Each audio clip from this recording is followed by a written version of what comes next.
Human rights. Individuals and naturally unified groups of peoples, families, clans, tribes, and nations have the natural right to self-determination.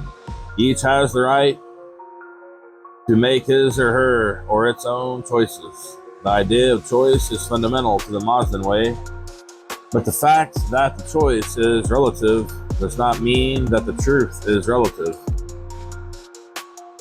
The truth cannot be arrived at by force. For this reason, the Muslim way promotes the rights of individuals and groups to make their own free choices. Muslim ideas of human rights stem from the general principle revolutionary in the ancient world, that the wise Lord, as the focused form of consciousness, is the one and only absolute God, and as such is the God of all mankind, not just of one particular tribe or people. Historical events caused the Zoroastrian message to be sequestered in an ethnic model. But this was not the original idea. If all humanity is here to fight for the good, even if they have forgotten it, then they should all have the same rights and respect. Most of mankind is, however, beset with ignorance. The effects of the infection of Ahriman, how can they be brought to the light? They cannot be taught to love by punishing them with hate and destruction. The truth abhors coercion. We must arrive at the truth through insight, reason, and wisdom. Giving in to coercion is a temptation that the Persians did not resist during periods of the Sasanian Empire, which was a dire mistake. The most perfect historical exponent of Zoroastrian principles was Cyrus the Great. He is now the most famous in the West for his cuneiform sill, a copy which is displayed at the United Nations headquarters in New York, which is a declaration of his tolerance, which policy toward the newly conquered Babylonians in 539 BCE. The last Shah of Iran touted the sill as the oldest human rights document in history. His respect for the peoples of his empire stemmed from his Muslim faith. Contrary to the image projected in anti-Persian Greek propaganda, the Persian emperors were generally kind and benevolent toward their peoples.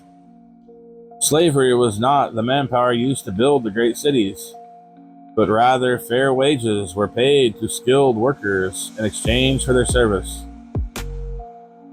His idea in all things was that free people, exercising their free choice, was a more ideal state of affairs than any other.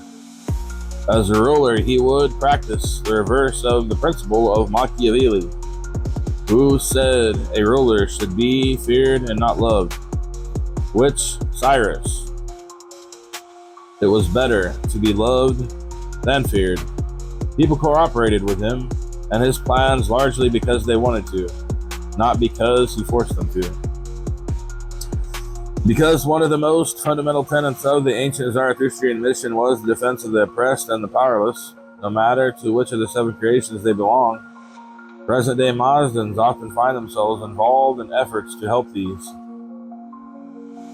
We do these things because they are right, but also because they are vigorous acts of combat against the Davidic impulse towards ignorance, violence, and cruelty. The Muslim always feeds the poor. The Muslim always stands up to the bully. The Muslim always teaches the truth. Ahriman today has many tools and weapons by which he limits human rights and choice. The main one is the crippling of the very part of the human soul that is capable of making real choices.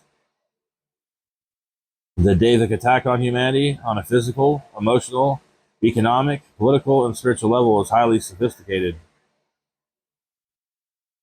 Mankind is led to believe choices are being made, when in fact only stimulated responses are being experienced.